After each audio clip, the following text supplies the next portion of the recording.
Welcome, you're watching Head to Head. I'm Antonina Antosha with uatv. The International Monetary Fund mission is in active session this week in Ukraine. What will they pay attention to, and how will the results of this work impact the Ukrainian economy? To discuss these issues, we're joined in the studio today by Tetyana Tyshchuk, an economist from the Kyiv School of Economics and editor of Vox Ukraine. Hello, Tetyana, and thank you for coming. Hello. So again, the IMF is with the mission in Ukraine. What exactly are they looking for?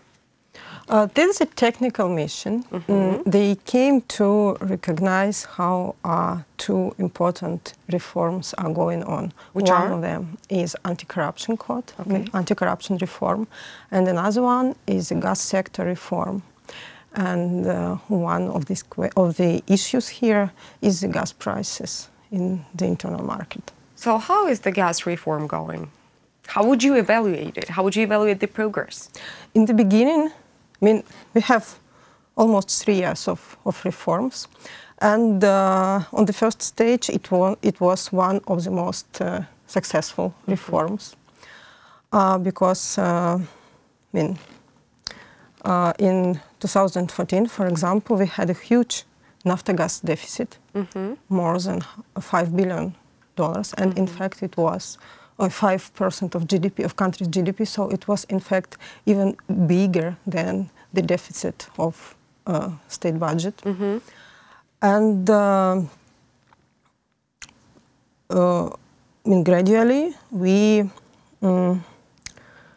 raised the gas prices, and the gas prices became on the import parity level. And it kept for a while on this level.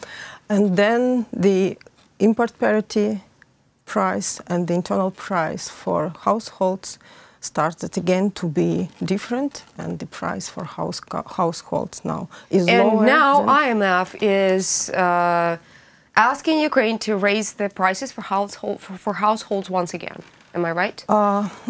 We have now a methodology which was approved by the government before, and it is our obligation to keep this methodology. So we have to. And according to that methodology, would you have to raise the gas prices? Yeah. How high are they going to get? By how many percent at least? It can be, I think, about 1.5 times. And what kind of impact? I heard some numbers from government officials. It was about 50–60%. And what kind of impact would you think that would have on households, on economy, on small businesses, on medium-sized businesses in Ukraine? Because this is a huge rise, actually, and not a lot of Ukrainian households can actually afford that. Yeah, but first, it will not have an impact on business and medium business, because medium-scale business, because this is a price for households. Okay, yeah, yes. That's right. Also, this price is high, and it is difficult for households to pay this price, to afford these prices. But in this case, if government would like to support the households, they can change the subsidy system. They can propose some other kinds of support for households. Okay. And what about anti-corruption reform? How successful are we in implementing the anti-corruption reform right now in Ukraine? Again, if you take a look at what happened during the last 3 years, we did a lot. And we created some important institutions like Anticorruption Bureau, Anti-Corruption Prosecutor Office.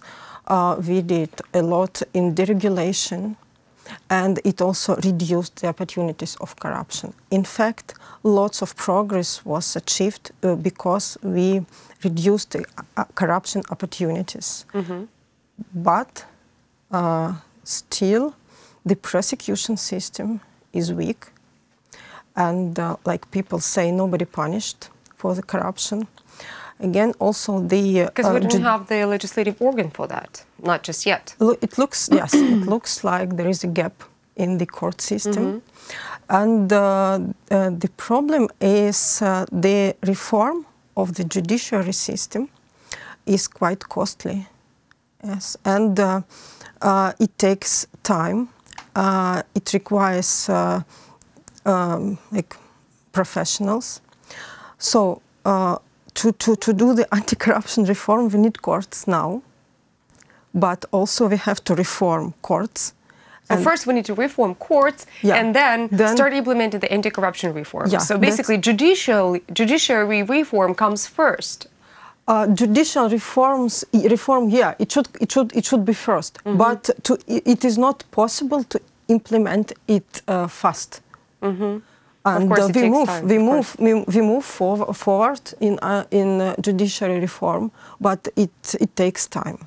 Yeah, that's why the anti-corruption court is like an opportunity to push anti-corruption reform. And not wait until we will have a good judiciary system. Otherwise, I mean, the anti-corruption reform is an obstacle for judiciary reform, and judiciary reform is an obstacle for anti-corruption. We're in a loop here. yeah, in a loop. That's why the anti-corruption court is an opportunity to make the anti-corruption reform more efficient.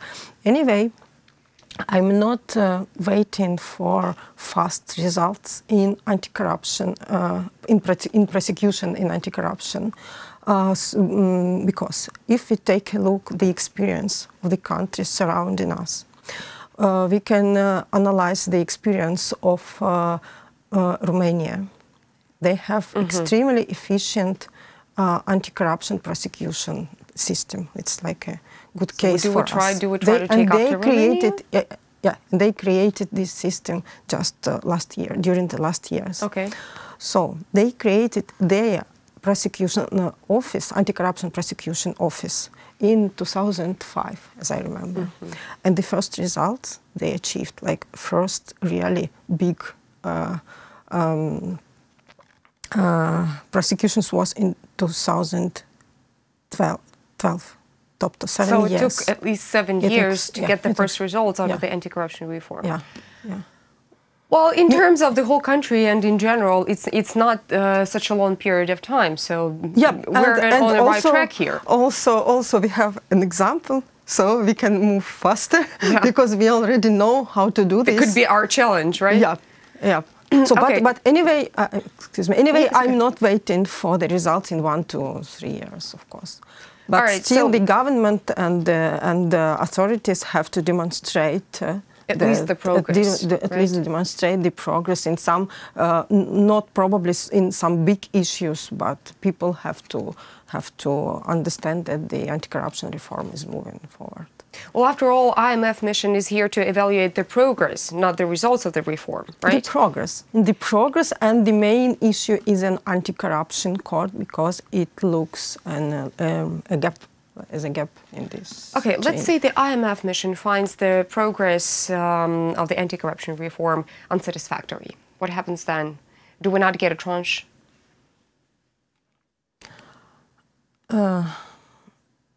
In fact, we have two obstacles, right? The gas price and an anti-corruption court. And as far as I understand, the Prime Minister said that we will rise prices according to the methodology after the heating season. It's over. It's over. Yeah. Okay, at least that's humane. So it will be April. Okay. So looks like we will get tranche after it happens. Well, okay, which brings me to the next question. When should we expect for the results of the IMF mission? Because it's going to be over by February 21st, but the results, the evaluation results, when are we going to get those? After we raise the gas prices in April? The results of the mission we will get, I think, in 2 or 3 weeks after they go. Okay. I mean, the first results, of course, we will know earlier, but like some official document, we will see. And the possible tranche is supposed to be coming in summer then, right? I think yes. What kind of summer we're talking about? I heard from some, again, official claims from I think from Prime Ministers that they are waiting in June. In June? Yeah. It can happen that it will be in June. Okay, but how much? The overall program is about 20 billion, $12 billion. Yeah, that's the whole package. The and whole the tranches? package, yeah. And we already have $6 billion. Okay, so we still have possibility to obtain $6 billion. Another $6 billion. Yeah, another $6 billion. Yes, it's difficult to say what size of tranche will be in summer. Yeah, but we can. I mean, the whole picture looks like this: that our debt, which we have to recover during 2018 and 2019, is about $10 billion. So the amount we could get from the IMF is $6 billion. So it's quite important. There is still important. about $4 million US dollars. $4 billion but US dollars. $6 billion, it's important for us. Of course, it's the bigger half. The first issue, and the second issue is that if in fact we work with the IMF and we are aligned, the government is aligned with the program and consistent in its program, so we have more more trust from investors, from international investors. Also, the percent for the IMF loans is lower than for the market, for the international market. And of course, if we work in the program, our percent for the loan in the international market goes up. Which is also a good sign, right? Yep. Yeah. Okay, coming back to the program and the reforms Ukraine is currently implementing. I know that Vox Ukraine has such an interesting index called iMore, right? Yeah. It's the index for monitoring reforms in Ukraine. Yes. And do you monitor it weekly, monthly, yearly, or do you have different? Every 2 weeks. Every 2 weeks. This is a bi-weekly. And what is the scale? Let's say if, starting 2017, because 2018 just started. What is the scale? How are we doing? And the overall so far? the overall scale of the index is from -5 to 5, right? Because it can go forward and also can move back. Of course, it can push back.